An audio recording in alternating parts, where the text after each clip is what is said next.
பந்தம் விட்டு போச்சுதுன்னா வாழ்வதிலே லாபமில்லே.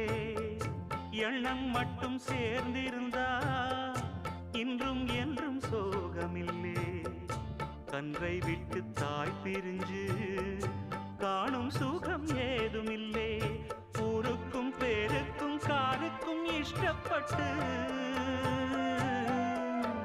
வாழ்கின்ற வாழ்க்கைக்கு என்றென்றும் அர்த்தமில்லை.